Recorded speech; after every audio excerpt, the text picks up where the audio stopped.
wabarakatuh.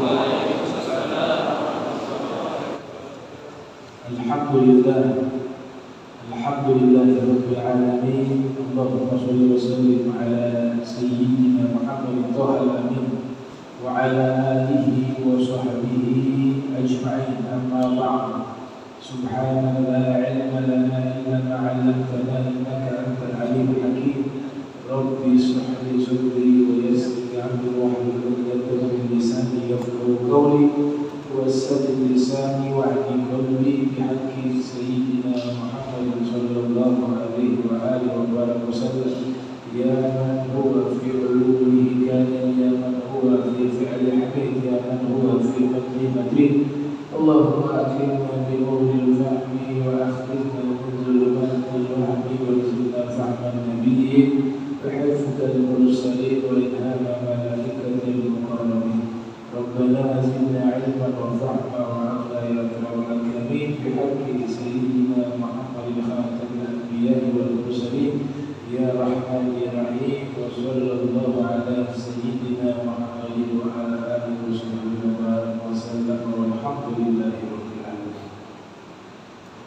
Alhamdulillah, thumma salatu wassalam ala rasulillah wa ala alihi wa sahbihi wa jami'il hadirin wal hadirat rahimakumullah.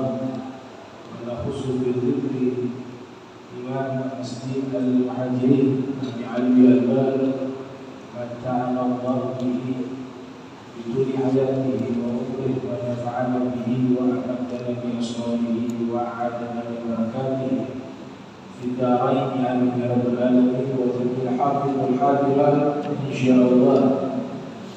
Anzalallahu subhanahu wa ta'ala alaina wazira rahmah wal barakat wal hasanat wal khairat wa yarzuqna husnal khatimah ma'a tul umur sihhatin wal afiyah. Amin ya rabbal alamin.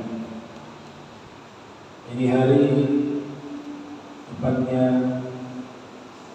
tadi, itu hari yang istimewa karena di tanggal 20 Jumadil Akhir itu adalah hari lahirnya Sayyidah Fatimah, yang tidak lain adalah putri tercinta baginda Nabi Muhammad sallallahu alaihi wa alihi wasallam. Jadi kita harus mengetahui orang-orang besar seperti mereka itu kapan mereka lahir, agar paling minimal setiap tahunnya kita mengenal mereka. Jadi 20 Jumadil Akhir adalah lahirnya Sayyidah Fatimah. Jadi memperingati hari kelahiran itu dijelaskan di dalam kitab Syarhul Yaqut An-Nafis. Hukumnya boleh dengan beberapa syarat. Kegiatan di dalam peringatan tersebut tidak ada kegiatan yang haram. Yang kedua, kegiatan tersebut tidak diisi dengan hal yang sia-sia. Yang ketiga, kegiatan tersebut tidak melalaikan kita. Kalau isinya kebaikan di dalamnya, mengingat hari apapun selama isinya baik dan tidak bertentangan dengan ajaran Islam, maka hal itu dibolehkan. Ini penjelasan dalam kitab Syarhul Yaqut An-Nafis, kitab yang membahas tentang mazhab Al-Imam Syafi'i. Jadi Sayyidah Fatimah dilahirkan pada tanggal 20 Jumadil Akhir di saat Rasulullah berusia 35 tahun. Kemudian beliau wafat 11 Hijriah di tahun yang sama, di saat wafatnya Rasul. hanya selisih 6 bulan setelah wafatnya baginda Nabi besar Muhammad sallallahu alaihi wasallam. Bahkan beliaulah ahlul bait pertama yang menyusul Nabi. Setelah wafatnya Nabi, dari kalangan ahlul bait Nabi yang meninggal dunia adalah Sayyidah Fatimah. Dan usianya masih sangat muda, 28 tahun. Tapi beliau sangat besar dan sangat agung. Dan biasa di dalam acara-acara milad atau maulid atau maulud, yang substansinya sama. Kalau kita sebut milad, yang dimaksud adalah waktu wiladah, waktu lahirnya. Milad Sayyidah Fatimah, artinya waktu lahirnya Sayyidah Fatimah. Kalau kita sebut maulid, dia memiliki 2 arti, bisa zarful zaman dan bisa zarful makan. Zarful zaman menjelaskan keterangan waktu, zarful makan menjelaskan keterangan tempat, sehingga diartikan dengan 2 arti. Yang pertama diartikan waktu wiladah, maulid artinya waktu lahir. Yang kedua diartikan makanul wiladah, tempat dilahirkan. Adapun maulud artinya anak yang dilahirkan. Sehingga kita gunakan sah-sah saja. Misalnya milad Nabi Muhammad, cuma tidak umum digunakan itu, tapi secara makna sah-sah saja. Artinya waktu kelahiran Nabi Muhammad, milad Nabi Muhammadin sallallahu alaihi wasallam. Kemudian kalau maulid Nabi Muhammadin sallallahu alaihi wasallam, bisa arti waktu lahir dan bisa tempat lahir.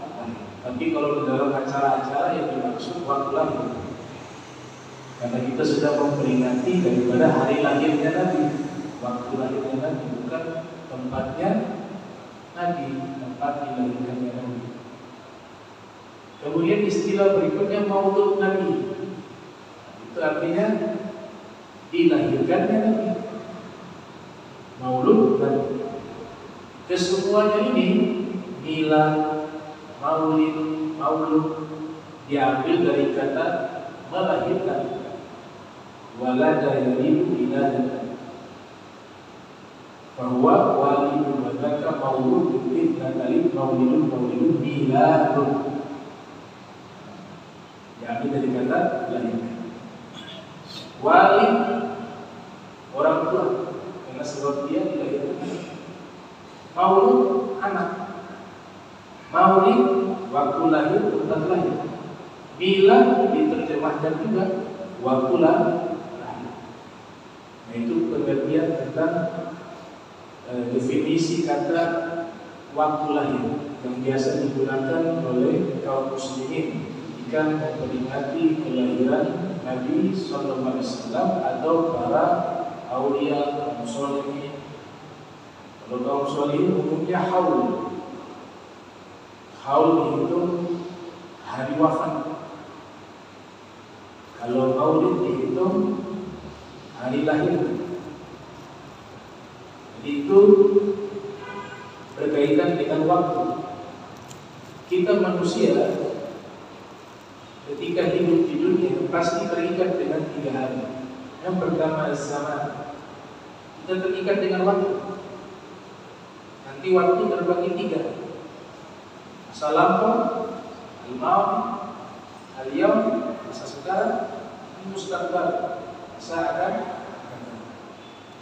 Masa lampau al-maudi diiktibar, masa lampau untuk kita ambil pelajaran. Masa sekarang amal untuk beramal. Masa akan datang ditajdir untuk perencanaan kebaikan. Sayyidina Ali Ibn Abi Thalib mengatakan, "Man kana yawmuhu khairan min amsihi, man kana yawmuhu khairan min amsihi fa huwa rabih." Orang yang hari ini lebih baik dari hari kemarin, dia orang yang beruntung. Wa man kana yawmuhu mithla amsihi fa huwa maqbul. Nah, orang yang hari ini sama dengan hari kemarin, dia orang merugi. Tidak ada grafik peningkatan dalam kebaikan. Orang yang rugi. Tapi lebih celaka lagi yang ketiga, man kana yawmuhu syarran min amsihi fa huwa mal'un. Orang yang hari ini lebih buruk dari hari kemarin, maka dia orang yang dilaknat, mal'un.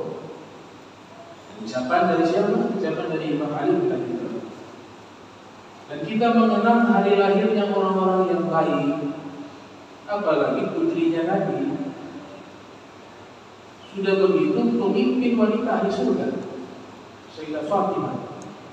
Maka hal itu adalah bagian daripada instruksi dari Allah di dalam Al-Quran. Kalau kita membaca surat Ibrahim ayat 5, cerita tentang Nabi Musa. Setelah itu Allah nyatakan wa tadzkirhum bi ayyamillah. Ingatkanlah mereka dengan hari-hari Allah. Jadi Allah Ta'ala perintahkan, ingatkan umat ini untuk mengenang hari-hari besarnya Allah, hari-hari mulianya Allah. Di antaranya hari-hari besarnya Allah, hari dilahirkan orang-orang besar, orang-orang soleh, hari dilahirkannya para nabi, hari dilahirkan para aulia. Maka mengenang dan memperingati hari-hari besarnya Allah bagian dari perintahnya Allah Subhanahu wa Ta'ala. Begitu pentingnya hari lahir sehingga Nabi Isa menyebutkan di dalam Al-Quran. Maknanya Allah abadikan ucapan Nabi Isa di dalam Al-Quran. Di surat Maryam ayat 33. Wassalamu alayya yawma wulidtu wa yawma amutu wa yawma ub'atsu hayya.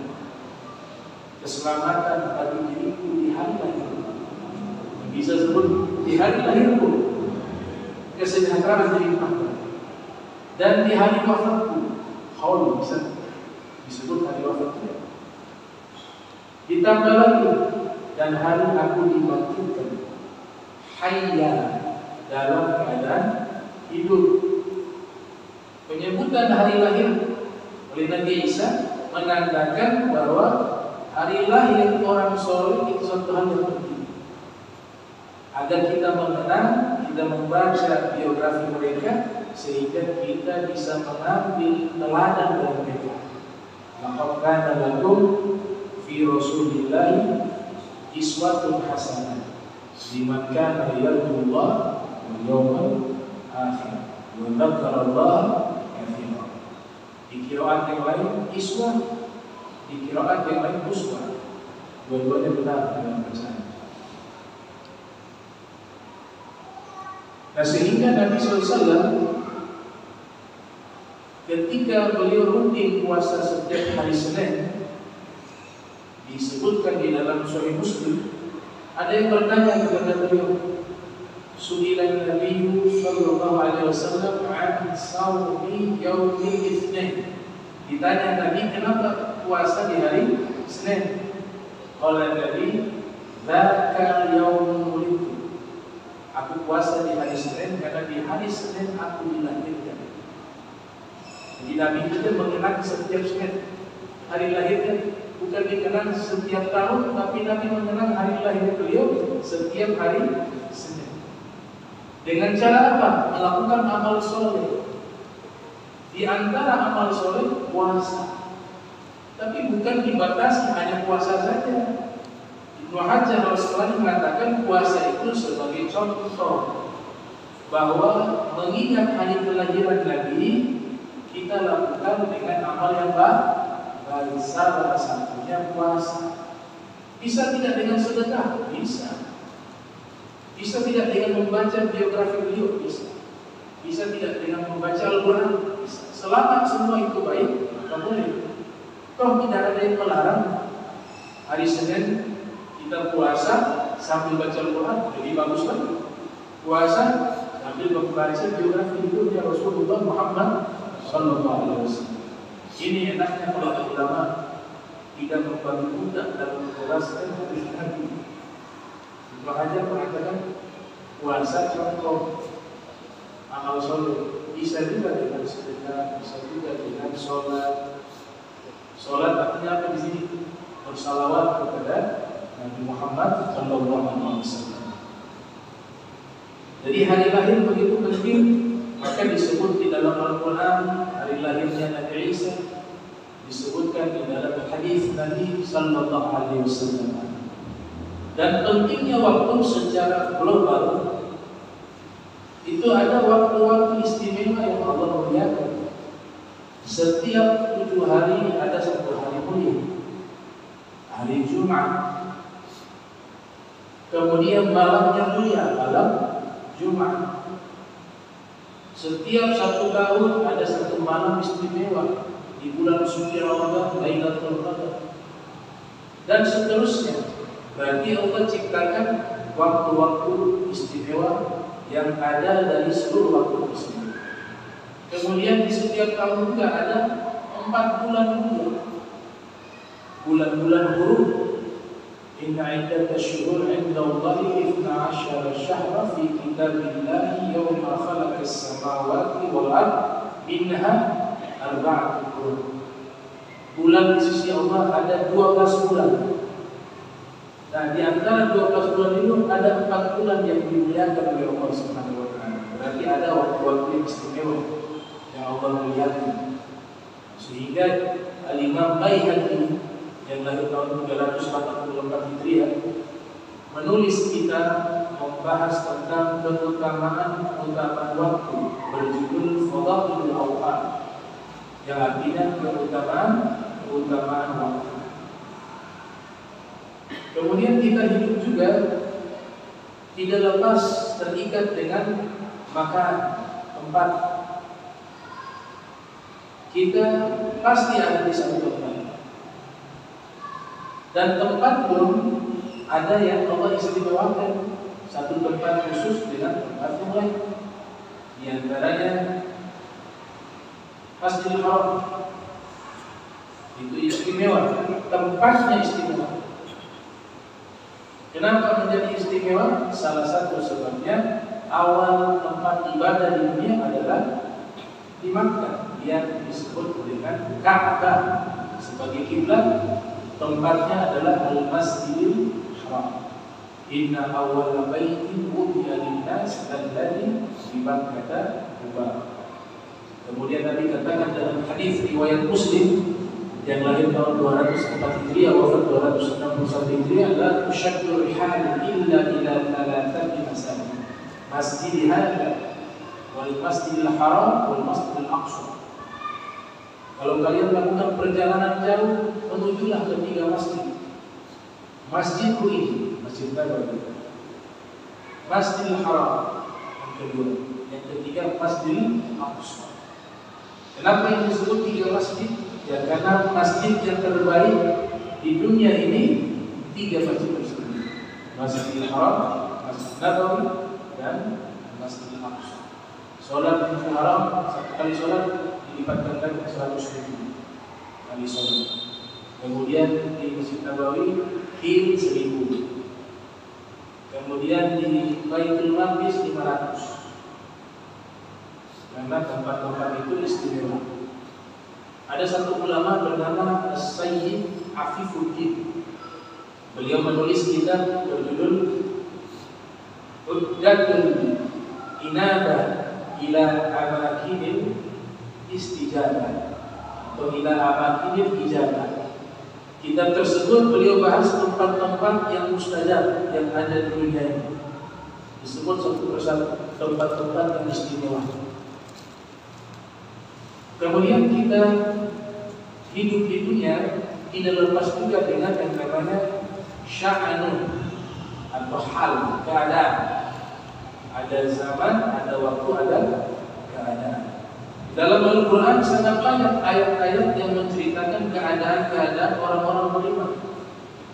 Banyak sekali. Di antaranya disebutkan alladzina yabituna li rabbihim sujjadan wa qiyama. Mereka orang-orang beriman, orang-orang yang baik di tengah malam mereka sujud dan berdiri menghadap atau beribadah kepada Allah Subhanahu wa taala. Sujjadan wa qiyama artinya salat. Di ayat yang lain diceritakan keadaan, diceritakan hal Muhammad Rasulullah wal ladzina ma'ahu asyidda'u 'alal kuffar rahama'u bainahum tarahum ruk'an sujada. Tarahum ruk'an sujada. Yabtaguna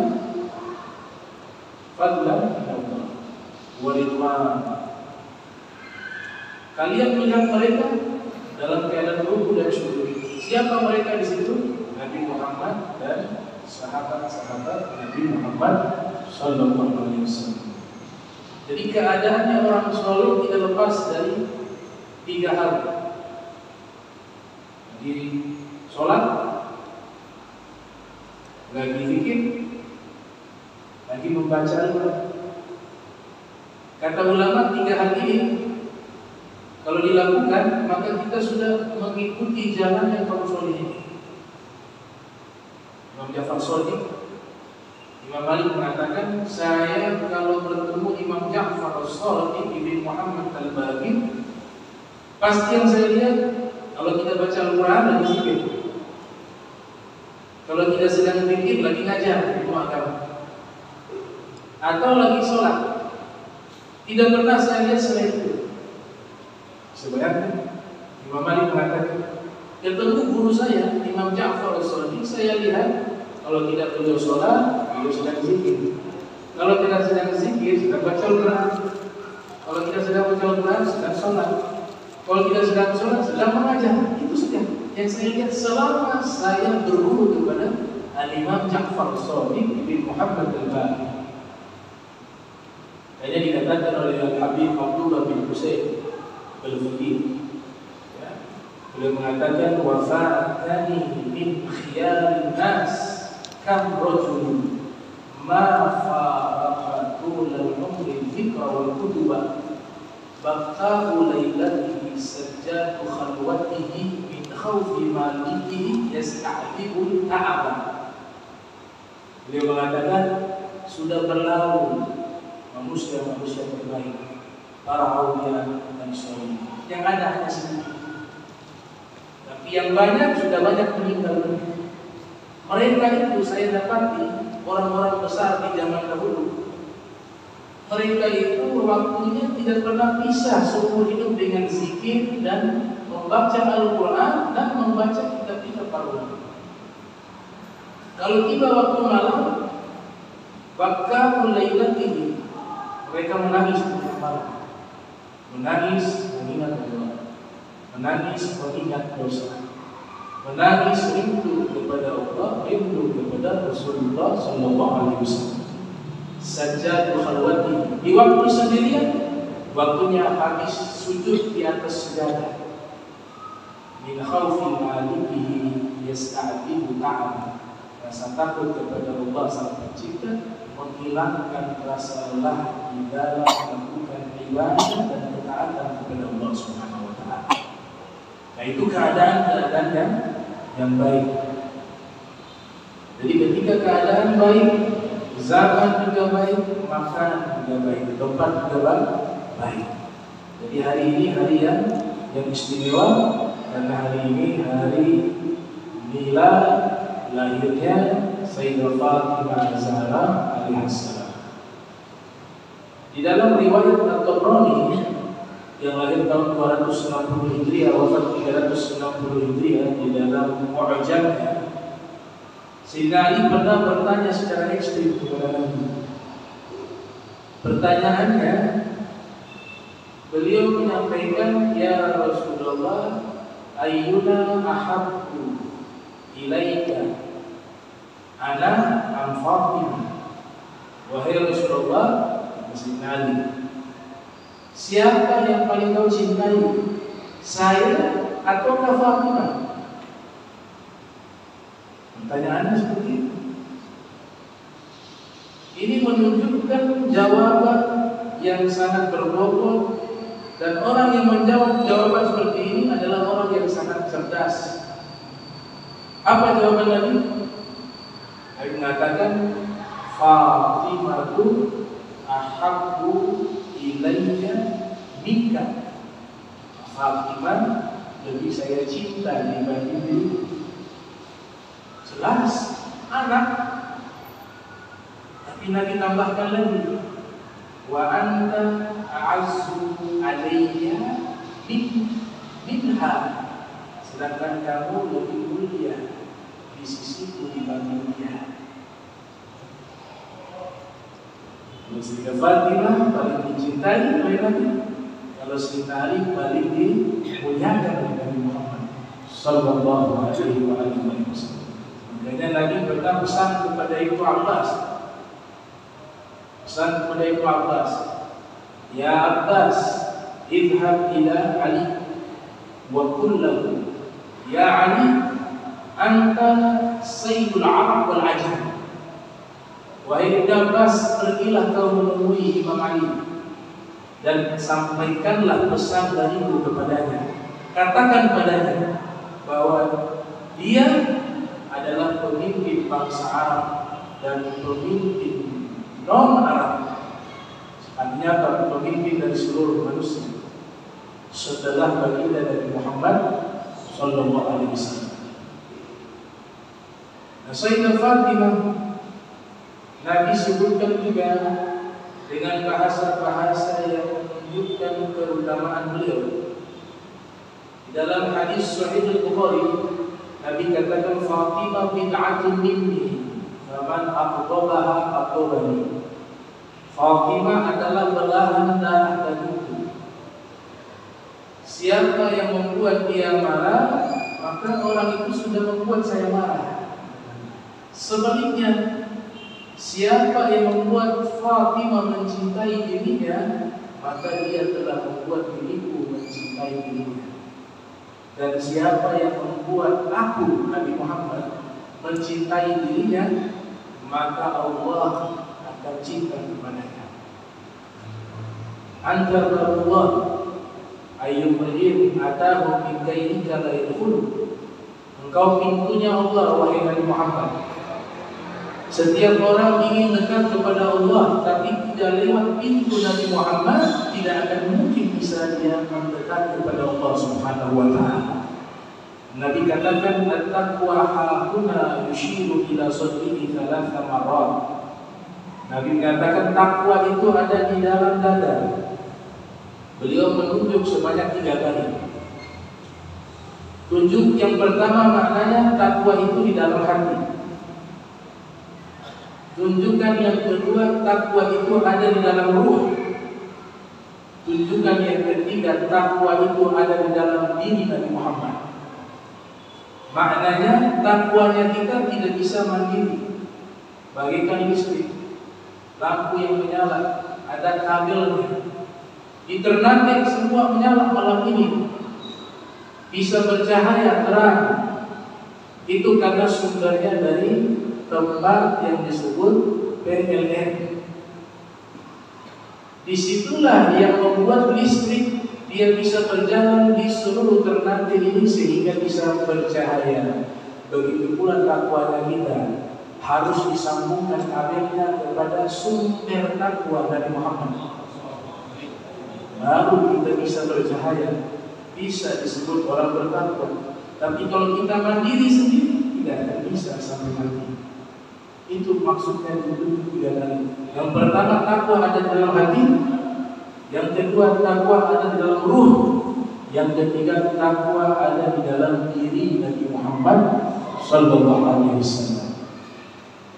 Nah, sehingga beliau dengan Sayyidah Fatimah ini kedua-duanya tidak bisa dipisahkan. Nabi punya putri banyak.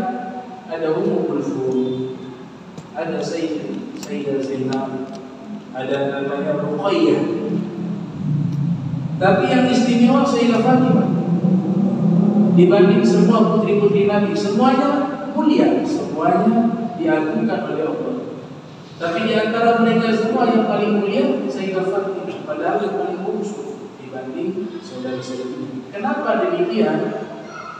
Karena memang sudah tertulis di Lauhul Mahfuz yang melahirkan turunan Nabi Muhammad harus lewat jalur Sayyidah Fatimah. Beliau lahirkan Al-Hasan wal Husain, dijuluki Ummi Sibtain, ibu dari dua cucu Nabi Muhammad.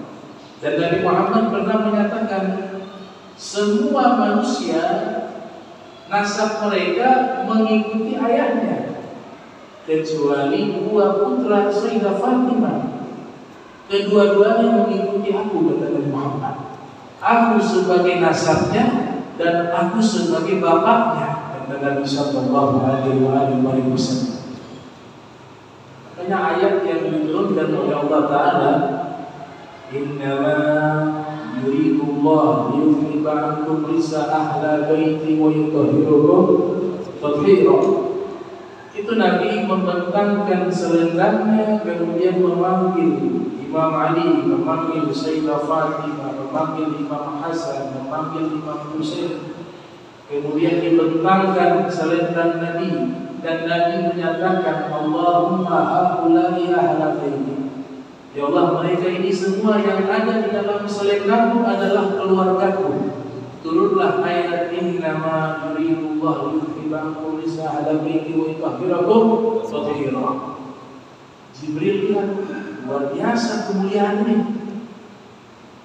Ya Rasulullah, saya izin masuk bisa?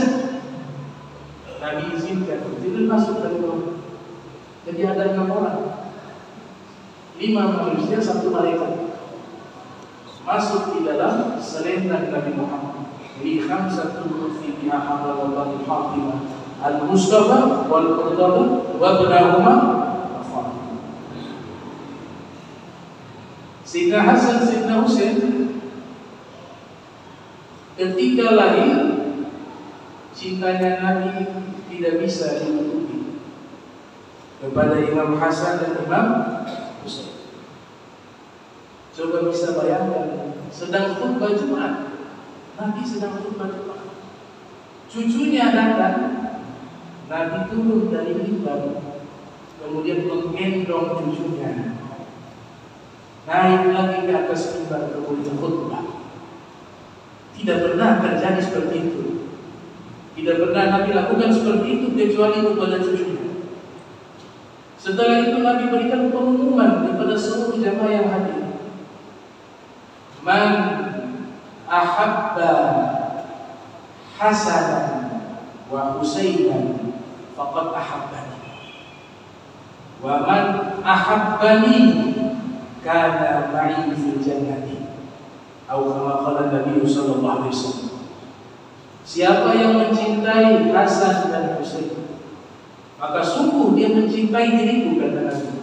Dan siapa yang mencintai diriku, maka kelak dia akan bersamaku di dalam surga. Ini Nabi berikan pengumuman kepada seluruh jamaah. Bahkan ketika Imam Hasan lahir, wajahnya sangat mirip dengan Rasulullah.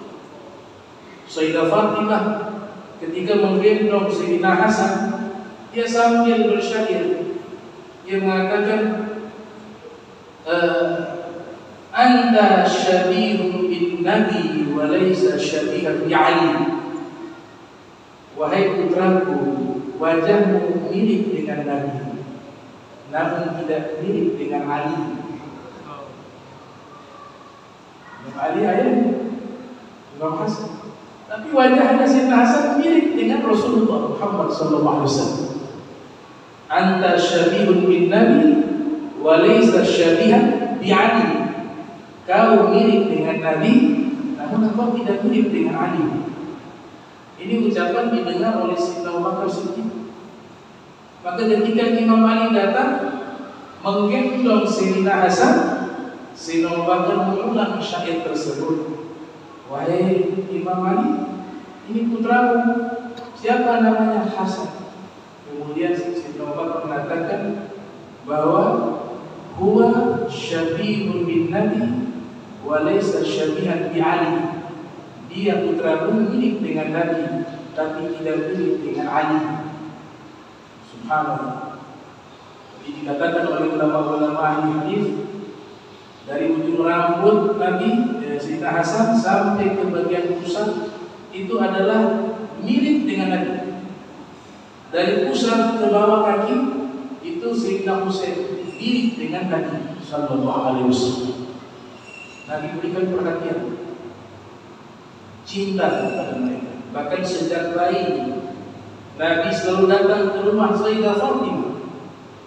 Setiap kali Nabi datang dari perjalanan jauh, dari peperangan, jihad fisabilillah, tiba ke kota Madinah, rumah pertama yang Nabi masuki rumahnya Sayyidah Fatimah. Menggendong Al-Hasan, menggendong Al-Husain yang masih bayi. Digendong itu bayi yang begitu tampan, begitu indah. Ketika menangis karena haus ingin minum ASI, Nabi masukkan jarinya ke mulut mereka. Keluar susu dari jari jemari Nabi yang berasal dari surga. Berikan minum. Surga. Ada mata air namanya Salsabila. Itu Nabi berikan juga kepada sahabat. Di surga itu ada sungai-sungai. Tajri min tahtihal anhar, mengalir di surga sungai-sungai. Kenapa disebut sungai-sungai, bukan sungai saja? Artinya bentuknya jamak banyak. Bukan satu sungai. Kalau naharun satu sungai. Tapi yang Allah sebutkan selalu di dalam Al-Quran ketika menggambarkan keindahan surga, tajri min tahtihal anhar, mengalir di bawahnya sungai-sungai. Banyak sungai kan? Dijelaskan oleh ulama tafsir, karena di surga itu ada namanya Nahrul Laban, sungai susu, Nahrul Asam, sungai madu, Nahrul Khamar, sungai khamar. Tapi tidak mampu pinjam nama saja.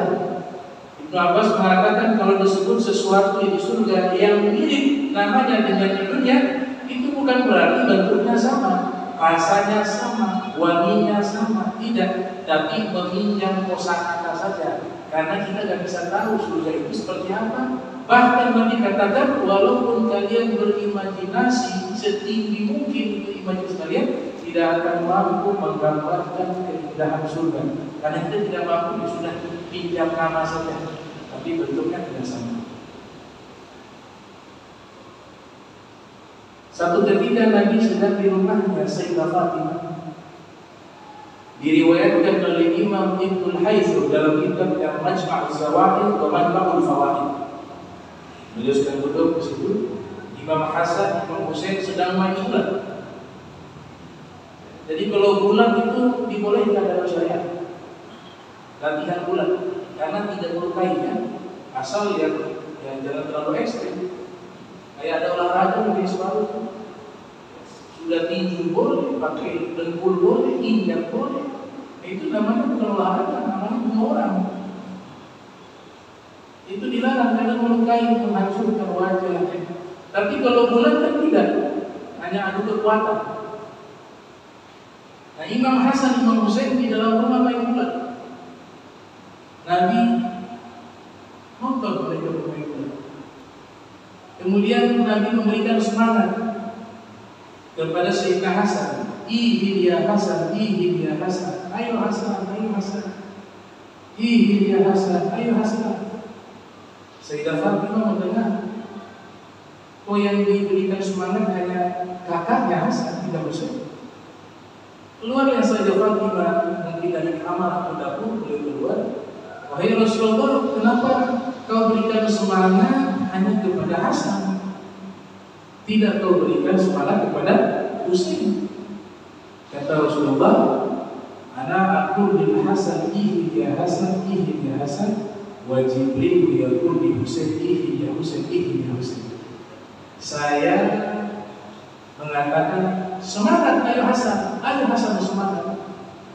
Dan Jibril mengatakan kepada Husain, ayo semangat Husain, ayo semangat Husain. Itu ada di dalam rumahnya Sayyidah Fatimah Zahra alaihissalam. Di dalam kitab Jami'ul Karamatil Awliya yang ditulis oleh Syekh Yusuf An-Nabhani, Nabi pernah memerintahkan sahabat Abu Zar Al-Ghifari, "Ya Abu Zar, idhhab ila baiti Ali fad'u lahu hatta tadhhaba ilayhi." Wahai Abu Zar, tolong kau pergi ke rumahnya Ali bin Abi Thalib, panggil dia bertemu dengan saya lagi perlu. Kasih Abu Zar pergi ke rumahnya Sayyidah Fatimah, rumahnya Imam Ali. Ternyata di rumah tidak ada orang, mungkin mereka sedang keluar rumah. Maka Abu Zar Al-Ghifari mengetok pintu, tidak ada yang merespon. Akhirnya beliau berinisiatif, mungkin ada di dapur. Beliau jalan keliling, pergi ke arah dapur. Ketika di dapur tidak ada orang, beliau melihat dari balik jendela ada mesin zaman dulu yang penggiling gandum. Itu kalau berputar harus ada orang yang putar atau ada hewan yang memutarkan. Abu Zar menyaksikan dengan matanya, dia lihat di dapur itu penggilingnya itu berputar dengan sendiri. Kemudian ada gandum yang sedang digiling, berputar dengan sendiri.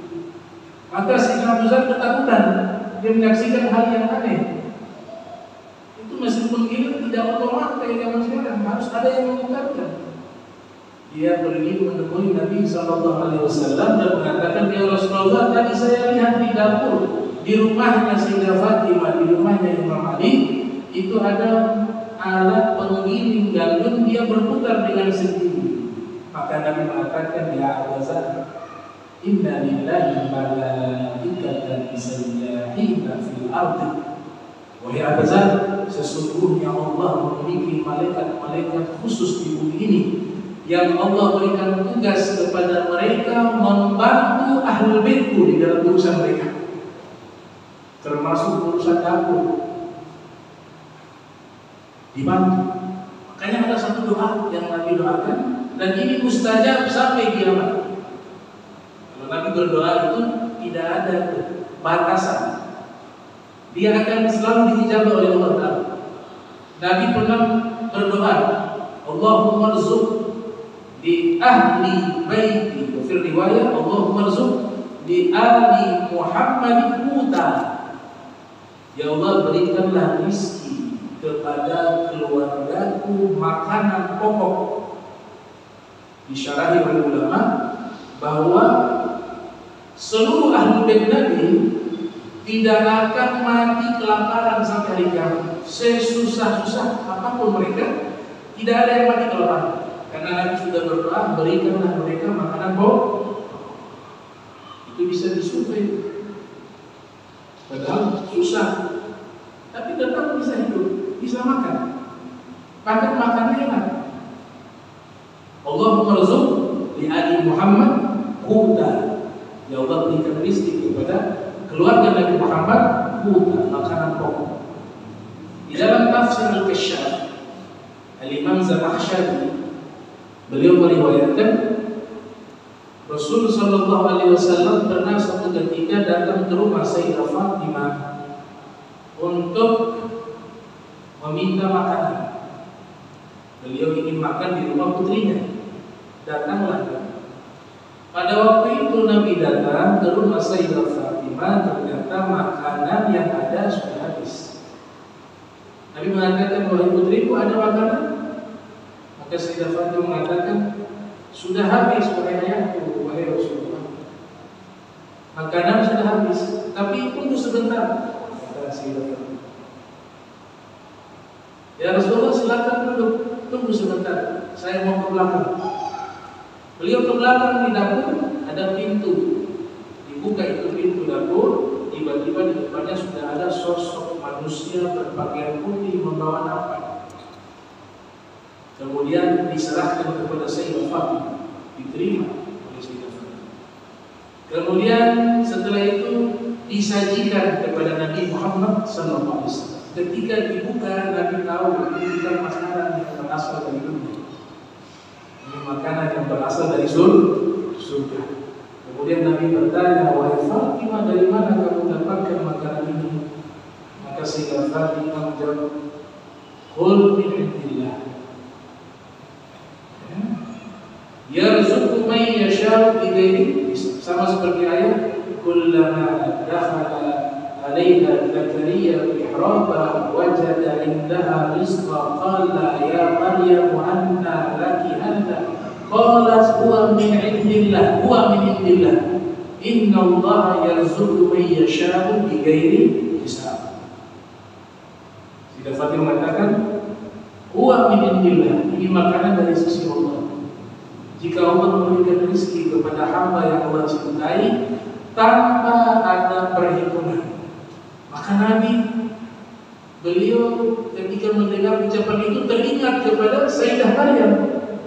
Maka Nabi berdoa, "Alhamdulillahilladzi ja'alaki misla sayyidah nisa'i Bani Israil." Segala puji bagi Allah yang sudah menjadikan dirimu derajatnya setara bahkan lebih dari pemimpin wanita Bani Israil, yaitu Sayyidah Maryam.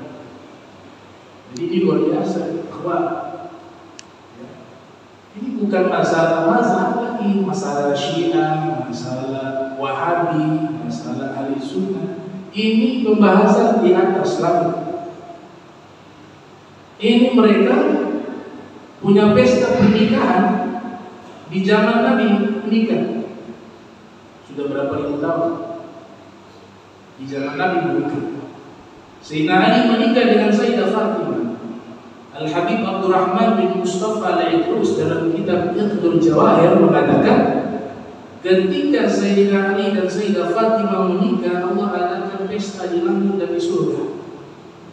Dijamu malaikat dan bidadari, mereka bergembira atas pernikahan Imam Ali dan Sayyidah Fatimah. Dan kegembiraan pesta tersebut terus berlangsung sampai hari kiamat baru berhenti. Jadi sampai sekarang pestanya masih ada di langit. Kalau mau datang silakan. Pesta atas hari pernikahan Sayyidah Fatimah. Ternyata dulu ada satu ulama namanya Imam Sya'bi. Ada orang bertanya kepada Imam Sya'bi, seorang tabi'in. Dijelaskan dalam kitab tafsir Rawahul Bayan atau Sofatul Tafasir Syekh Ali As-Sodmi. Dia bertanya kepada Imam Sya'bi, "Wahai Imam Sya'bi, iblis punya turunan tidak?" Imam Sya'bi mengatakan, dia dalam Al-Quran menyatakan iblis punya turunan. Jangan kalian jadikan turunan-turunannya iblis sebagai pembela-pembela kalian dalam Al-Quran. Oh, gitu. Kalau iblis punya turunan berarti punya istri. Oh iya, punya istri. Yang ingin saya tanyakan, siapa nama istrinya iblis? Kata Imam Sya'bi, "Lam ahdu arusah." Saya tidak sempat hadir pesta pernikahan. Jadi nama istrinya saya tidak tahu. Maksudnya apa di sini? Beliau menyindir kalau bertanya jangan bertanya hal-hal yang tidak ada manfaat. Apa urusannya mau cari tahu nama istri iblis? Tidak ada manfaatnya. Sama halnya mencari tahu nama ruh, itu tidak ada manfaat. Kita punya ruh ada nama. Seandainya kita tahu nama ruh kita, terus manfaatnya apa? Gak ada kode-kode itu, pakai ruh, pakai kode yang di sana. Jadi hal-hal yang manfaat itulah yang kita amalkan, kita pelajari, kita habiskan waktu. Sama juga ruh menyatu dengan Allah. Kalau belum menyatu ruh dengan Allah, kamu punya sholat masih kuli. Sholatnya masih kuli. Kalau ruh belum menyatu dengan Allah. Seperti ini juga bahasa-bahasa yang ada manfaat. Dalam Al-Quran tidak pernah Allah Ta'ala memerintahkan sholatlah kalian dengan ruh kalian. Nabi juga tidak pernah memerintahkan hal itu. Nabi hanya mengatakan shollu kama ra'aitumuni usolli. Selesai. Ini agama dan ini kalau belum ruh menyatu dengan Allah, ibadahmu selama itu akan sia-sia. Padahal dia juga bukan berhubungan dengan Allah. Dia hanya bicara saja. Katanya saya sudah mampu tajwid, sudah hilang kecintaan terhadap dunia. Kalau lihat kanan saya bisa lihat surga, kalau ke kiri bisa lihat neraka. Tapi kalau dibagi dua warna duitnya mesti tahu. Oh, ini 100.000, ini 50.000. Masih mau itu duit? Bagaimana dikatakan maqam tajwid? Nabi Isa ajarkan kalau orang mencapai maqam tajwid, batu dengan emas bagi dia sama. Nabi Isa punya murid saja di zaman itu, belajar langsung ke Nabi Isa, semuanya tidak lulus. Al-Hawariyun semuanya tidak lulus. Nabi Isa tunjukkan mukjizatnya berjalan di atas air. Ini yang ceritakan adalah Habib Abdul Al-Haddad. Jalan di atas air. Murid-muridnya takjub luar biasa Nabi Isa berjalan di atas air. Setelah itu Nabi Isa kembali ke daratan, murid-muridnya mengatakan, wahai Nabi Isa, tolong ajarkan kepada kami ilmu tersebut sehingga kami bisa berjalan di atas air sebagaimana engkau berjalan di atas air. Nabi Isa mengatakan ilmunya sangat mudah, gampang. Kalian mau? Iya, aku mau. Baik. Gali itu tanah. Semua muridnya diperintahkan menggali tanah. Nabi Isa berdoa agar dijadikan di tempat tersebut ada bongkahan emas. Ketika gali tanah, ada batu dibuat, ada batu dibuat, ada batu dibuat. Ketika sampai ketemu emas, emas. Semuanya begitu, emas. Kata Nabi Isa, itulah yang membuat kalian tidak sama denganku. Saya bisa berjalan di atas air karena saya ketika menggali tanah seperti kalian, saya dapati ada batu, saya buang batu, emas, batu juga saya buang. Baru saya bisa jalan ke air. Tapi kalau masih emas, oh kalau bisa. Ini kadang-kadang bilang sudah mampu tajwid begini, sudah fana, sudah istiqrah, roh saya sudah menyatu dengan Allah. Saya sudah bisa lihat macam-macam dah. Ya. Yang aneh-aneh begitu lah. Man takallama bi fannihi ata bi mithlihi hadil ajaib kata ulama. Orang kalau berbicara tidak pakai ilmu, dia akan mendatangkan hal-hal yang ajaib yang tidak ada di kitab itu. Dia punya ada. Ya karena kita punya ilmu. Nanti dibuat lagi yang aneh-aneh, macam-macam modelnya. Nah, kita ini harus cerdas. Kalau sekarang di zaman ini kita diberikan oleh Allah satu kemudahan, alat benda kecil tapi kita bisa lihat dari berbagai dunia. Kalau mau belajar, mau lihat bagaimana afkar-afkar yang para ulama lintas negara, cukup dengan handphone kita bisa lihat. Ini ulama pemikiran yang benar seperti ini. Itu harus cerdas, mana yang benar yang harus kita nonton, harus dipilih. Nah, berkaitan dengan Sayyidah Fatimah, kenapa beliau istimewa dibanding dengan saudara-saudaranya yang lain? Ada ulama mengatakan, walaupun ini nanti dibantah oleh sejarawan, Nabi ketika Mi'raj makan buah-buah surga, kemudian turun ke dunia. Dari situlah nanti Sayyidah Fatimah berasal dari saripati makanan surga. Tapi ini dibantah oleh sejarawan. Kenapa? Karena Sayyidah Khadijah sudah meninggal. Baru Nabi Mi'raj. Nah, bagaimana sudah meninggal Nabi Mi'raj kemudian ketemu dengan Sayyidah Khadijah? Nah, ini dibantah oleh sebagian ulama. Dan memang beberapa kitab termuat riwayat semacam itu. Saya tidak perlu sebutkan kitabnya karena saya menghormati pengarangnya. Beliau ulama besar, tapi begitulah manusia, ada salah sedikit-sedikit. Kalau nggak punya salah, malaikat. Orang yang tidak pernah kesetrum, ya yang tidak kerja di bagian istri. Saya tidak pernah kesetrum seumur hidup, ya memang bukan tidak bisa. Tidak kesetrum hal yang wajar. Tapi orang yang sering kesetrum yang terjadi di bagian listrik. Artinya apa? Sehebat-hebatnya dia, suatu saat pasti kena salah, pasti kesetrum. Nah, kita diperintahkan oleh para ulama, kun nahlatan wa la takun dzubabah. Jadilah kalian seperti lebah. Lebah itu dia hanya hinggap di tempat-tempat yang baik. Kalau ada orang punya salah, tidak langsung dia menjatuhkan. Mungkin tidak sengaja. Selama kesalahannya yang bisa ditoleransi, bukan kesalahan yang sifatnya kriminal, itu harus melalui hukum. Oh, kesalahan sudah dimaafkan. Lidahnya terbiasa sendiri. Kayak lebah, dia hanya ada di bunga. Jangan jadi kayak lalat. Ada taman bunga yang indah, ini kan tempat sampah. Makanya ada ungkapan yang lucu yang dibuat oleh para ulama bahwa engkau tidak bisa menggiring opini lalat dan mengatakan kepada lalat bahwa taman itu indah dan wangi. Jangan engkau masuk ke tong sampah.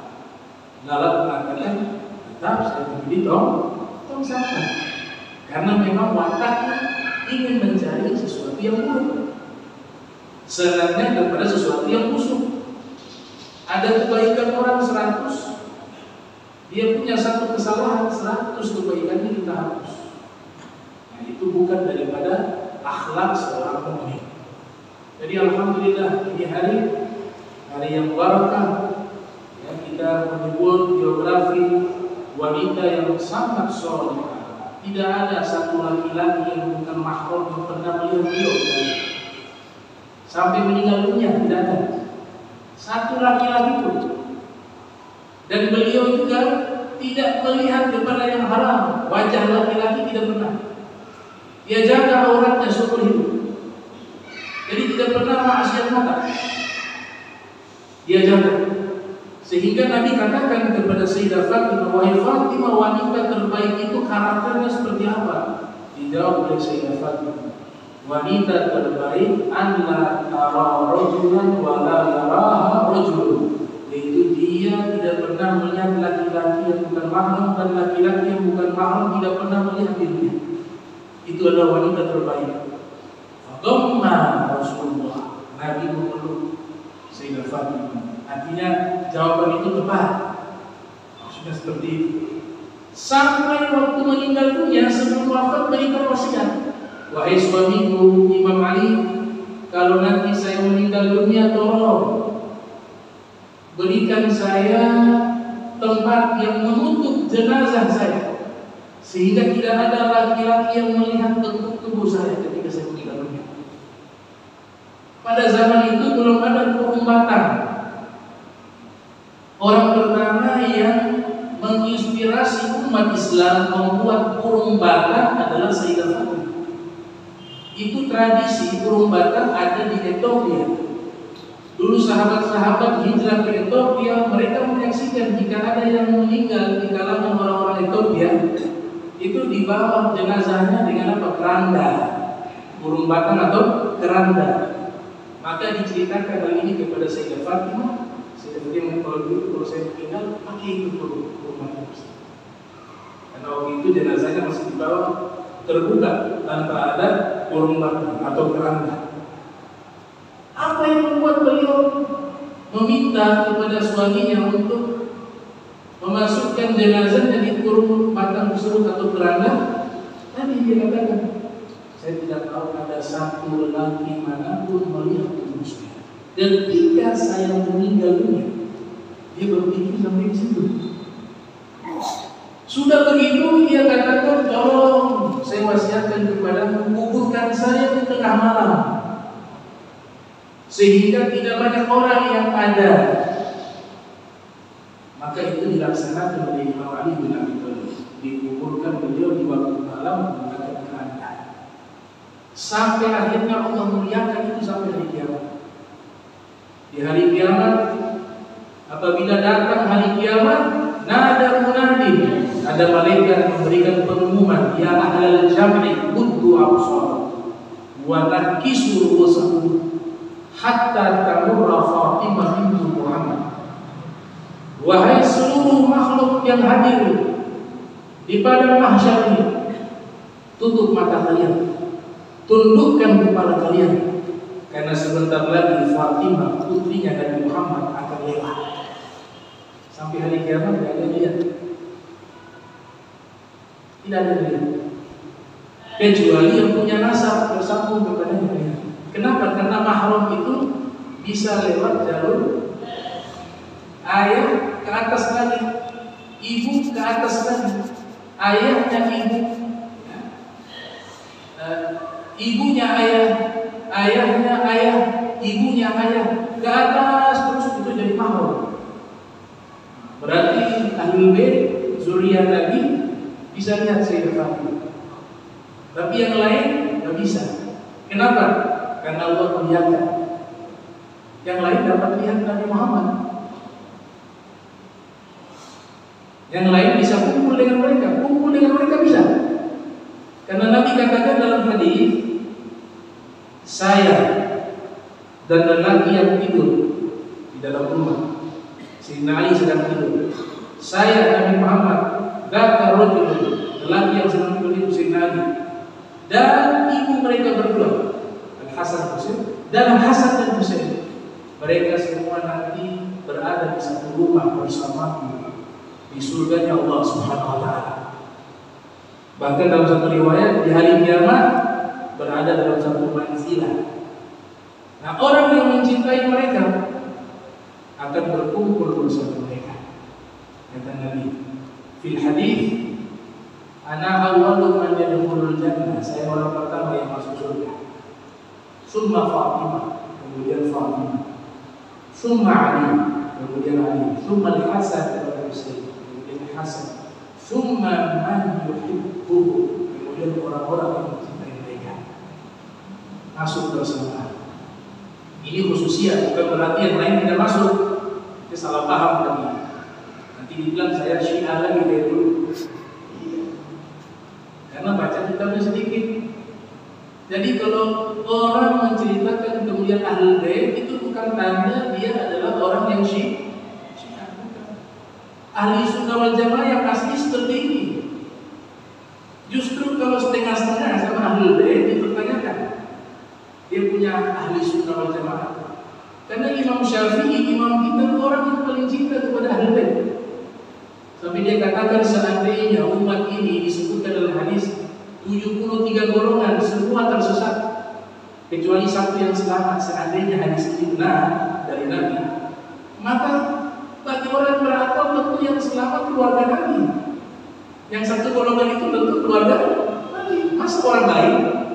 Itu kata siapa? Imam Syafi'i yang mengatakan begitu. Seandainya kalian membelah dadaku, kata Imam Syafi'i, kalian belah dadaku, kemudian kalian temukan hati yang ada di dalam dadaku, kalian akan bisa lihat ada dua ukiran di dua sisi hati tersebut. Yang pertama, cinta kepada Allah, dan sisi yang ini cinta kepada Nabi Muhammad dan keluarga Nabi Muhammad. Itu kata siapa? Imam Syafi'i. Jadi kita harus banyak mendengar kisah-kisah semacam ini, kisah-kisah sahabat, kisah-kisah ahlul bait, kisah-kisah kaum saleh. Indah dzikri menceritakan kisah orang saleh, diturunkanlah rahmat oleh Allah Subhanahu wa taala. Allahumma jam'ana hadza jam'an marhuma wa tafarraqna min ba'di tafarraqna ma'suma wa la tajal minna wa la minna shakira mahruma. Subhanaka wa bihamdika asyhadu an la ilaha illa anta astaghfiruka wa atubu ilaik. Wa sallallahu ala sayyidina Muhammad wa ala alihi wa sahbihi wa sallam. Wa la wassalamu alaikum warahmatullahi wabarakatuh.